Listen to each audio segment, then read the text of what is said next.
Again, problems with the Book of Faces for tonight. And if this doesn't work, then we're just going to go ahead and go on with Twitch and not worry about Facebook anymore, because it appears that Facebook is having some issues at this point in time, to say the least. I think we are on right now.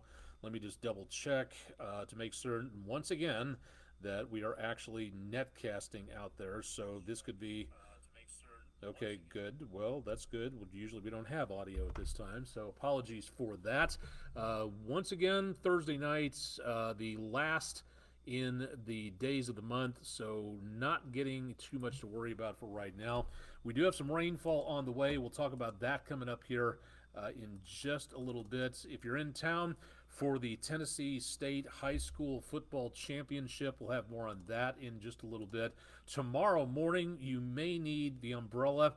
Bit on the brisk side, but not frosty, no frozen precipitation. Temperatures back in the mid to upper 40s, and then back in the lower 60s with mostly cloudy skies. Rain tapers off a little bit into the afternoon, but then it comes right back again. Now, the chances of rain are not great. A lot of what you are looking at for right now, back over to around the mid-south, that's where we've got the potential of the heaviest rainfall. Starting to see an increase in rain over portions of Middle Tennessee and back into parts of the Delta. So that's going to be heading our way, but this is all moving into very dry air. So right now, between Chattanooga and Nashville, if you're heading up toward Middle Tennessee, you may wind up with some more raindrops on your windshield, but a lot of this is going to scoot on over. We need all of this moisture to overpower this dry, very stable air back to the east of us, and that's going to help to bring in the potential for more rainfall, which is what we need. We'll take a look at the computer models coming up here in just a little bit. Very mild today, temperatures back in the lower 60s, and also looking again at some very cool numbers in the morning. Temperatures just below freezing, so some frost out across portions of the area early on, and back to around 2 inches behind for the month on rainfall. And now coming close, another day without rain, and we'll be pushing 9 inches behind once again. Not quite as bad as it was a couple of weeks ago, but still pretty bad when you consider that we should be at nearly 50 inches for the year, and we're 9 inches behind that almost. So not great news where the almanac is concerned, and that is where we are going to have to really make up that rainfall, but that does not appear to be happening anytime soon. Chattanooga Zoo Cam from areas around 4th Street.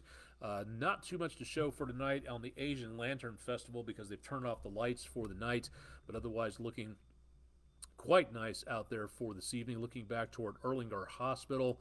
Again, tonight's weather, very nice, decently clear on the ground, but some fog. Not out of the question if we get enough rainfall in the next few days, but as of right now, haze is about all we have. Plainview outdoor advertising camera from Lee Point looking fairly good for right now. Island Cove Marina and Resort also seeing more of those clouds moving on through, so less in the way of anything involving sky shine for the area tonight. News 12 studio camera from Patriot Concrete. I-24 traffic in both directions moving, but just moving along pretty nicely. Not seeing a big amount of slowdown. I think there's still some construction happening. Right in the middle of your screen on the Tomahawk crane and rigging camera, there appears to be, looks like a truck carrying one of those big eye girders, and that's been there for the course of the last about 4 to 5 hours. So not causing any backups, but again, off to the side of the roadway.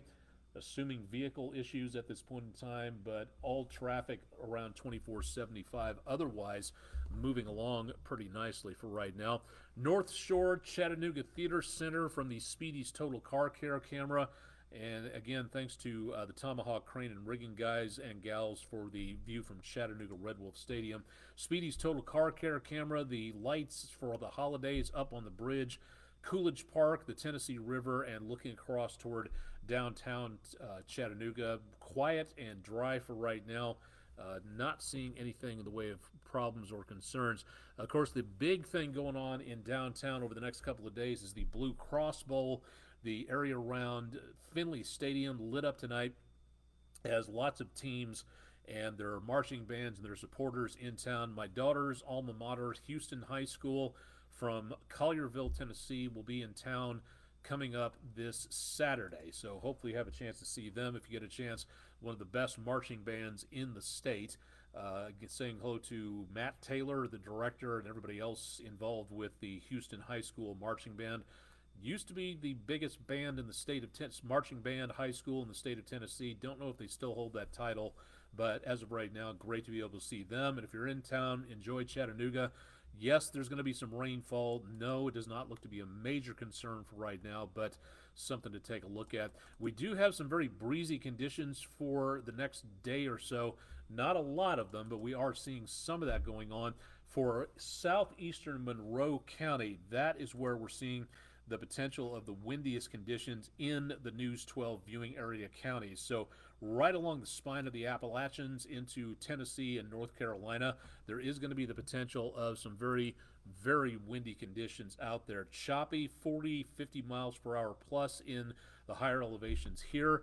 That goes into effect tonight, overnight, Friday morning at 4 a.m., lasts until Friday at 4 p.m., so we'll see what the National Weather Service says about continuing that. What we're seeing is kind of a 1-2 punch at this time around Friday, mainly in the morning to early afternoon. That's where we see the really high winds well back on over to our north and east, but some of Georgia and some of southeast Tennessee, western North Carolina might be affected by some of this rain or some of this wind out there, and the river valley seeing wind gusts of 20 miles per hour plus easily enough. Now going further, we lose the computer model numbers, but then we see toward about Sunday this next system sweeping on through, and this one looks like, especially on the mountaintops, the higher elevations, Sunday early in the morning to about lunchtime, we could be seeing another repeat performance of very breezy winds. So that could be a bit of an issue, and we'll see if that wind advisory gets extended at any point in time. Our next storm system is inbound. It's going to be scooping up some of that moisture from the Gulf of Mexico. Another couple of systems, weak but enough to stir up the atmosphere over the next several days coming on through. And temperatures remain quite mild as the really cool air is bottled up back to the north of us. So how much rainfall are we looking at? First round Friday into early Friday into mid-afternoon, early evening Friday. Fractions of an inch, but all the rainfall at this time is very welcome, so I don't think we'll be seeing too much of a problem with that. Some slow travel on the roadways, but just rain, no frozen precipitation.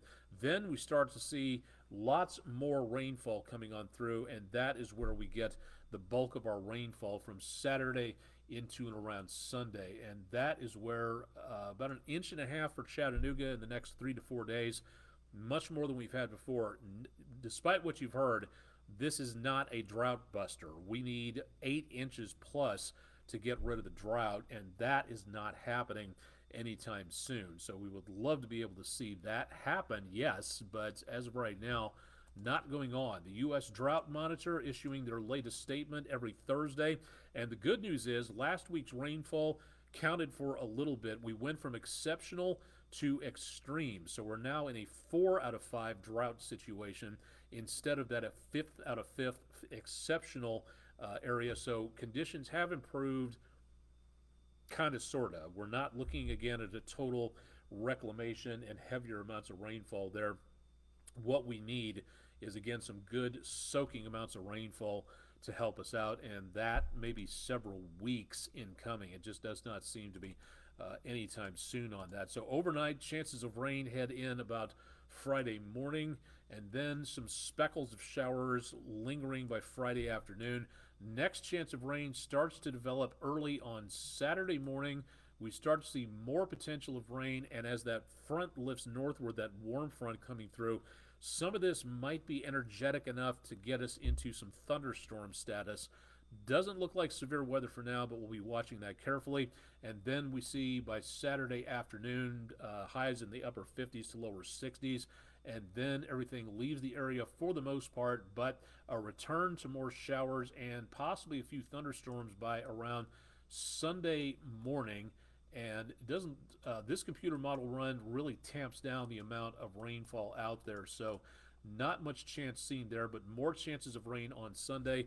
Hopefully that will, again, give us the potential of what we need to really down the fire danger, and we could use that very desperately because once again, the last 24 to 48 hours, red is the earliest ones, yellow and orange are the later numbers, and that is where we've gotten the really heavy amounts of fires in the last couple of days. All these are wildfires popping up. Some of them are agricultural fires, but most of them are wildfires. So this gives you an idea as to what we've just seen in just the last 2 days or so. So really looking at some interesting situations there. So for tonight, by the time we record this, it's about almost 11 o'clock. So hopefully you've gotten past the barrier you need to punch through for NaNoWriMo. National Novel Writing Month comes to an end tonight. It's your opportunity to try to get 50,000 words on paper, on your computer, however you want to write.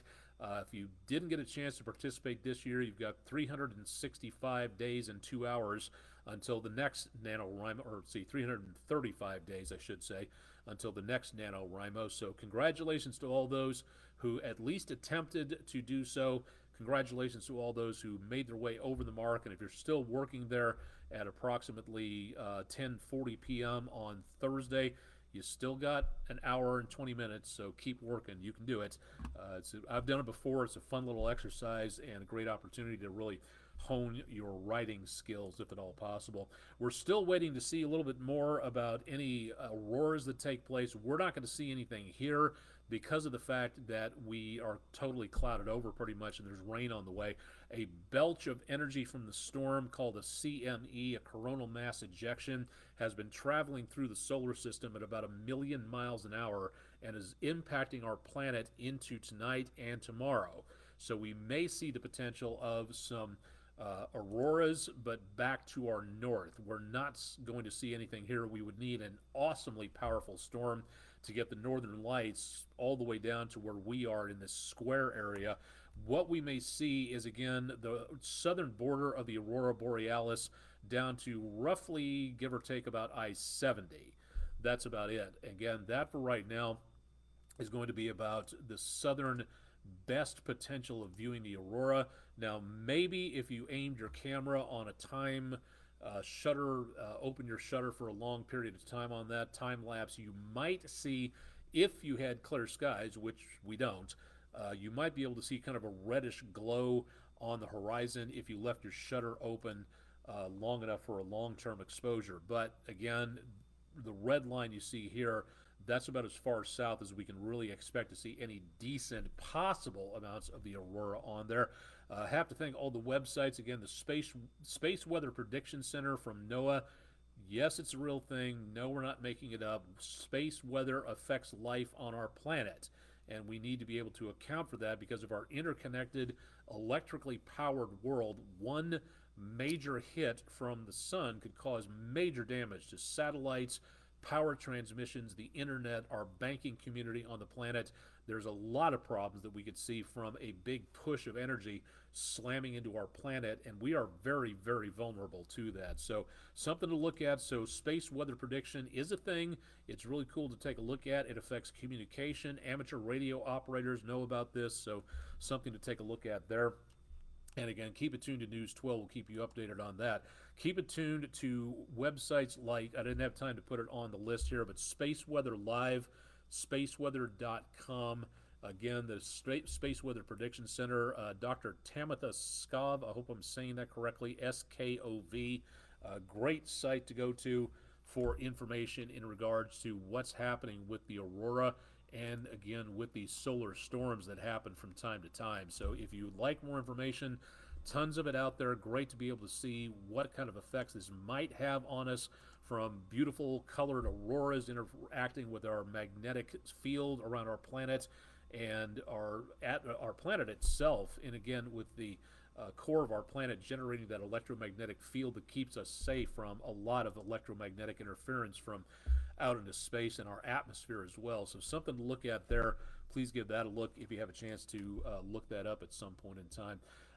Taking one last look, almost before I forget, let me thank another of our viewers for sending in an awesome picture of snow on Big Frog Mountain in Polk County. News 12 viewer David Turpin, thank you very much for a beautiful view there. That's our West Shore home weather window picture of the day. If you've got pictures, please send them in to us at pictures@wdef.com, or again, drop them to the comments section of our Facebook, Instagram, or X pages.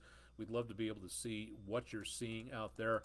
And of course, we'll have more on the rest of the forecast. We're going to kind of cut things short tonight. We're coming up on, in about 15 minutes from right now when I'm recording this, we had to record some stuff in the studio, so we had to kind of push this back a little bit, so we weren't on for about 45 minutes.